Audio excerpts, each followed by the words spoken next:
Hello అండి, అందరూ ఎలా ఉన్నారు? అందరికీ welcome back to my YouTube channel Mom's Tiny Tales. So ఈరోజు వీడియో ఏంటంటే యూఎస్లో ఎక్స్పెన్సెస్ ఎలా ఉంటాయి, ఏంటి ఖర్చులు, నెల నెల ఖర్చులు అనేసి నేను ఒక వీడియో అయితే చేద్దాం అనుకుంటున్నాను. ఎందుకంటే ఎవరైతే ఫస్ట్ టైం యూఎస్కి వద్దాం అనుకుంటున్నారో అండ్ ఎస్ ఇప్పుడు కొంచెం రావడం కష్టం బికాస్ H1B రూల్స్ అన్నీ మారిపోయినాయి కదా.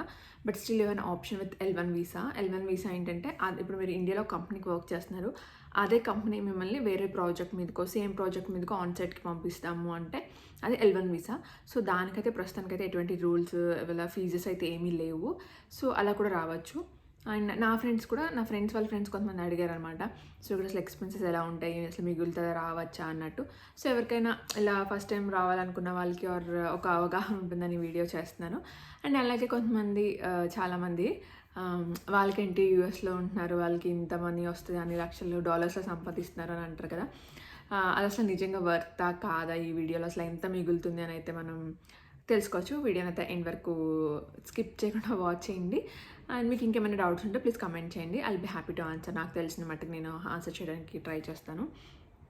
సో ఫస్ట్ వచ్చేసి మనకి ఇండియాలో కొన్ని స్టేట్స్ ఉంటాయి కదా, లైక్ ముంబై, బెంగళూరు, హైదరాబాద్, పూణే, ఇవన్నీ స్టేట్స్ ఉంటాయి కదా. సో దీంట్లో మనం ఇండియాలో కాస్ట్లీ సిటీ అంటే కొంచెం ముంబై అనుకుంటాం. ముంబై తర్వాత కాస్ట్ ఆఫ్ లివింగ్ బెంగళూరులో ఎక్కువ, తర్వాత Hyderabad. So comparative to all the states Hyderabad కొంచెం బెటర్, కొంచెం కాస్ట్ ఆఫ్ లివింగ్ తక్కువ అనేసి అనుకుంటాం కదా. సో అలాగే ఇక్కడ కూడా యూఎస్లో కూడా అలాగే కొన్ని స్టేట్స్ ఉన్నాయండి. కొన్ని స్టేట్స్ చాలా కాస్ట్ ఆఫ్ లివింగ్ ఎక్కువ, కొన్ని స్టేట్స్ కొంచెం పర్లేదు, కొన్ని అయితే నార్మల్గా ఉంటాయి అన్నమాట. సో దాంట్లో ఈరోజు నేను కాలిఫోర్నియా అండ్ న్యూయార్క్, ఈ 2 సిటీస్ నేనైతే టచ్ చేయట్లేదు. ఈ 2 స్టేట్స్ని, ఈ స్టేట్స్కి కొంచెం చాలా different taxes, cost of living అన్నీ ఎక్కువ ఉంటాయి. సో ఆ రెండు వదిలేసి నేను మిడిల్ స్టేట్స్ ఉంటాయి కదా, ఇక్కడ టెక్సాస్, మనం ఇండియన్స్ ఎక్కువ యూజువలీ తెలుగు వాళ్ళందరూ ఎక్కువ టెక్సాస్, డాలస్కి వెళ్తారు. సో అక్కడ నేను ఎంత మిగులుతుంది ఏంటి అనేసి నేను వీడియో అయితే చేస్తున్నాను. కొన్ని స్టేట్స్ ఇండియానా, ఓహయో ఉంటాయి, అవి దీనికన్నా కొంచెం సేవింగ్స్ ఎక్కువ చేసుకోవచ్చు బికాస్ అక్కడ కొంచెం ఖర్చు అనేది తక్కువ అంట. And మేమున్నది California. సో నేను ఒక సపరేట్ వీడియో చేస్తాను, మా రెంట్ ఎంత, మా ఖర్చులు ఎంత అనేసి. I will try to make a video. So ఇప్పటికైతే ప్రస్తుతానికి 2 స్టేట్స్ నేనైతే అవాయిడ్ చేస్తున్నాను. సో మెయిన్లీ టెక్సాస్ ఇలాంటి స్టేట్స్లో అసలు ఎంత మిగలచ్చు ఏంటి అని అయితే నేను వీడియో చేస్తున్నాను అనమాట.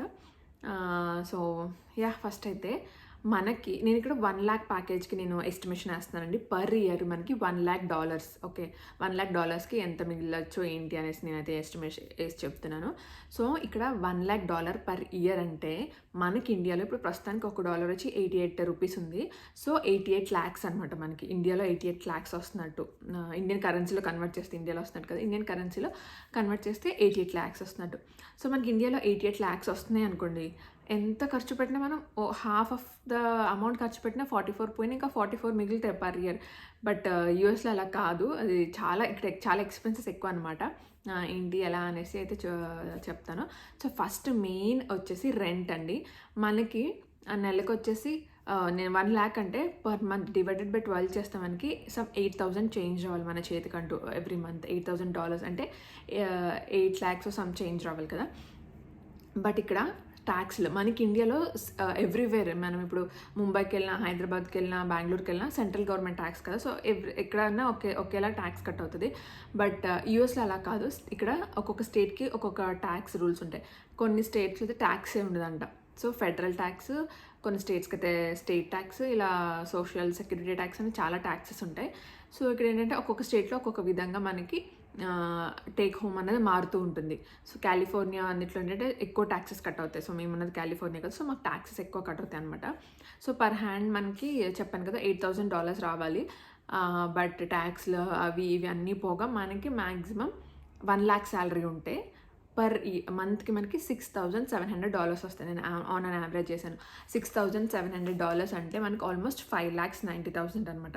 ఓకే, 5,90,000 మనకి ఎవ్రీ మంత్ చేతికి వస్తుంది యూఎస్లో.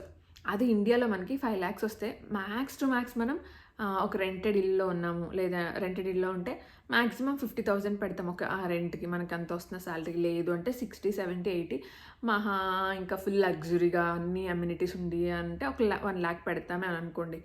బట్ యూఎస్లో మనకి 1 lakhకి అపార్ట్మెంట్ రాదండి, రెంటెడ్ అపార్ట్మెంట్ రాదు. మీరు జస్ట్ 1 BHK అపార్ట్మెంట్, ఎటువంటి అమ్యూనిటీస్ అంటే ఒక స్విమ్మింగ్ పూల్ కానీ జిమ్ము మేబీ ఉంటే కొన్నిట్లుగా ఉండొచ్చు. అలాంటివి ఏమీ లేకుండా ఒక బేసిక్ అపార్ట్మెంట్ మీకు కావాలి అంటే మనకి ఆల్మోస్ట్ $1,500 to $2,000 అవుతుందండి. సో నేను యావరేజ్గా $1,900 వేసాను ఒక రెంట్. సో $1,900 అంటే మన ఇండియన్ కరెన్సీలో 1,67,000 అక్కడే మనకి 1,67,900 మనకి రెంట్కి వెళ్ళిపోతుంది. మనకు వచ్చి 6,700 అమౌంట్లో రెంటే మేజర్ చంక్ అన్నట్టు అనుకోవచ్చు కదా. సో $1,900 వెళ్ళిపోతుంది. సో నెక్స్ట్ వచ్చేసి గ్రోసరీస్ అన్నది ఏంటంటే మనం ఇండియన్ నుంచి వచ్చాం కాబట్టి కొంచెం ఇక్కడ ఇండియన్ గ్రోసరీస్ అనేది కాస్ట్లీగానే ఉంటాయి. బికాస్ ఇప్పుడు ఇంకా టారిఫ్లు అవన్నీ పెరిగిపోయి మాకు ఎంత లేదన్నా పర్ మంత్ 1,000 దాటుతుంది, ఖచ్చితంగా దాటుతుంది. ఎప్పుడన్నా దెర్ ఆర్ సమ్ 1-2 months, మేము వచ్చి 5-6 months అవుతుంది.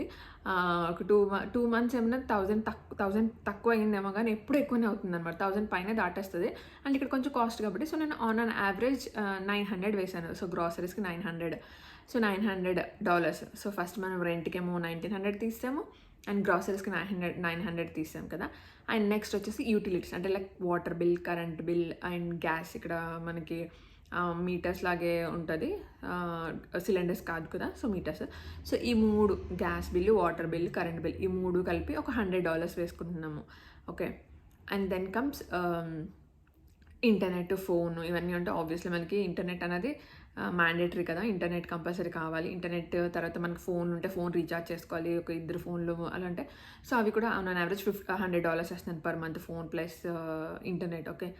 అండ్ తర్వాత కొంచెం ఎంటర్టైన్మెంట్ కోసము ఇంటర్నెట్ ఉన్నప్పుడు ఓన్లీ యూట్యూబ్ పెట్టుకుని చూడడం కదా. సో మనం Indian subscriptions like Netflix are prime, Amazon ఇవన్నీ సబ్స్క్రిప్షన్స్కి ఒక $100 వేసుకుంటున్నామండి. సో ఇవన్నీ మినిమం కదా, ఇవి అయితే అవాయిడ్ చేయలేనివి. మేబీ కొంతమంది నెట్ఫ్లిక్స్ ఇవి కొంచెం అవాయిడ్ చేసుకోవచ్చు, that different scenario. And next mandatory అంటే ఇక్కడ కార్ అండి. మనకి ఇండియా లాగా కార్ లేకపోయినా నడిచిపోతుంది. బికాస్ ఊబర్, ర్యాపిడో, ఓలా ఇవన్నీ ఉన్నాయి. ఇక్కడ కూడా ఉంటాయి బట్ అవి చాలా అంటే చాలా కాస్ట్లీ. వాటిలో వెళ్ళేదానికంటే ఎక్కడ వెళ్ళకుండా ఇంట్లో కూర్చోవడం బెటర్ అని అనిపిస్తుంది, అంత కాస్ట్లీ అనమాట. సో కార్ అన్నది ఇక్కడ యూఎస్లో మ్యాండేటరీ అనమాట.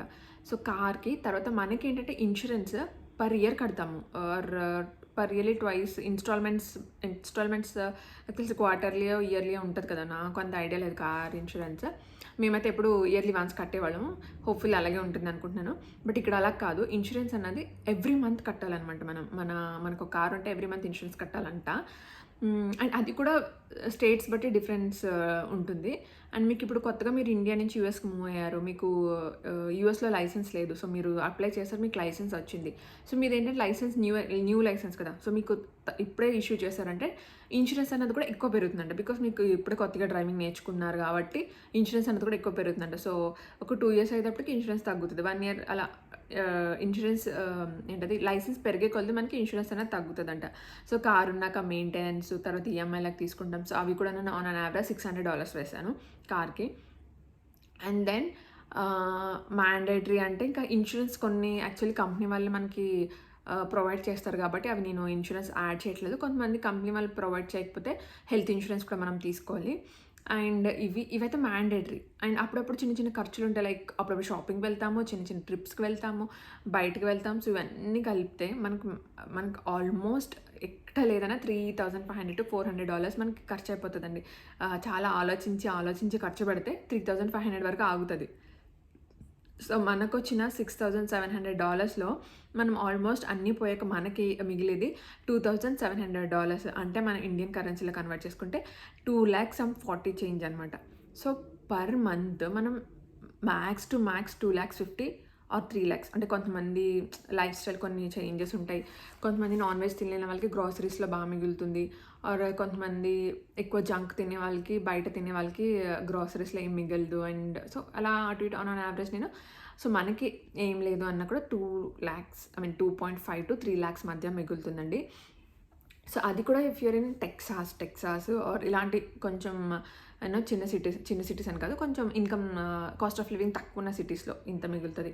బట్ మీరు again if you go to California, New York అనేది చాలా డిఫరెన్స్ ఉంటుంది. అసలు మా హస్బెండ్ వాళ్ళ ఫ్రెండ్ ఒక ఆయన వచ్చారు.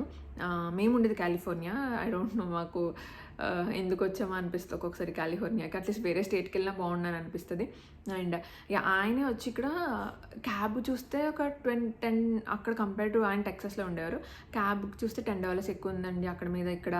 అండ్ దెన్ హోటల్ రెస్టారెంట్లో బఫే లంచ్ కానీ తర్వాత ప్రతిదీ ఆయన చెప్తూ ఉంటారనమాట. చాలా ఇక్కడ రేట్లు ఎక్కువ ఉన్నాయి, అక్కడ మీద కంపేర్ చేస్తే ఇక్కడ చాలా రేట్లు ఎక్కువ ఉన్నాయని అంటున్నారు. సో మీరు యూఎస్కి వచ్చే ముందు ఏ స్టేట్కి వెళ్తున్నారు, ఏ స్టేట్కి వెళ్ళబోతున్నారు అనేసి ముందే కొంచెం మీరు ఒక గ్రౌండ్ వర్క్ అన్నది చెయ్యండి. ఎందుకంటే దీనివల్ల మీరు ఇక్కడికి వచ్చాక సఫర్ అవ్వకుండా మీకు ఒకవేళ నెగోషియేట్ చేసే ఛాన్సెస్ ఉన్నారు మీ ఎంప్లాయర్తో, మీ కంపెనీ వాళ్ళతో. ముందే మిమ్మల్ని ఈ స్టేట్కి పంపిస్తాం, ఇక్కడ పంపిస్తామని చెప్తారు కదా.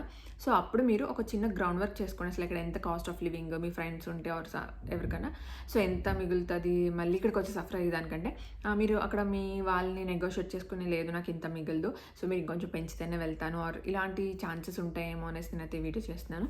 Yeah so max to max 2.5 to 3 lakhs మిగులుతుందండి if you're in Texas or some cities like this.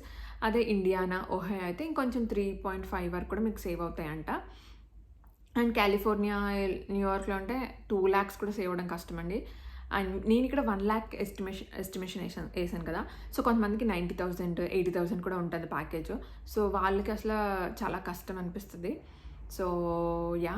And తర్వాత మీరు కనుక బ్యాచులర్స్ అయితే మీరు ఇంత ప్యాకేజ్ 8,000 లైక్ 1,80,000 వచ్చినా కూడా 80,000 to 90,000 కూడా మీరు హ్యాపీగా రావచ్చండి బ్యాచులర్స్. ఎందుకంటే బ్యాచులర్స్కి ఏమవుతుందంటే మనం రూమ్ షేర్ చేసుకుంటాం. రెంట్ అనేది $2,000 అనుకోండి. మీరు 3 మెంబర్స్తో షేర్ చేసుకుంటే $700 పడుతుంది.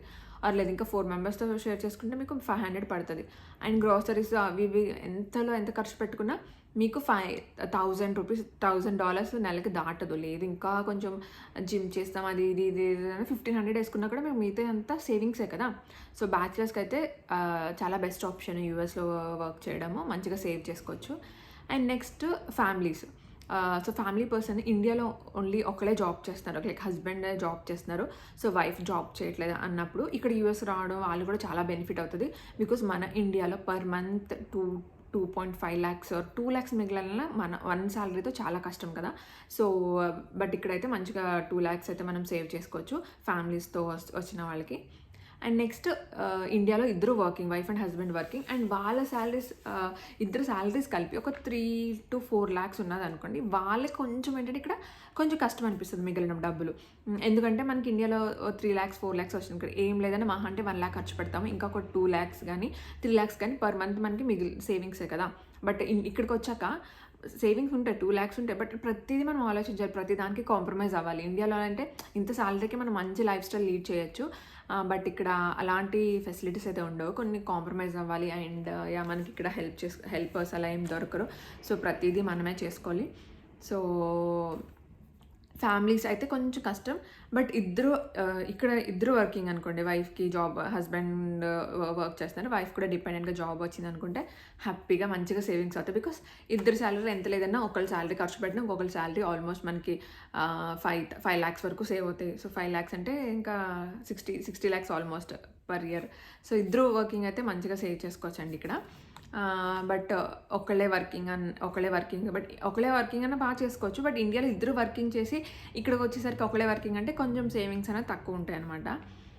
యా. అండ్ ఇప్పుడు కొంచెం రూల్స్ కూడా పెరిగిపోయినాయి కదా, టారిఫ్స్ అని అవన్నీ. ఇప్పుడు నేను వేసిన ఎస్టిమేషన్స్ కొంతమంది ఇంకా పెరిగిపోవచ్చు. గ్రోసరీస్ యూజువల్లీ ఎక్కువ, ఎందుకంటే మనం ఇండియన్ స్టోర్స్ ఎక్కువ విజిట్ చేస్తాం, మనకి ఇండియన్ పప్పులు అన్నీ ఇంకా మనకి ఇండియన్ స్టోర్స్ దొరుకుతాయి.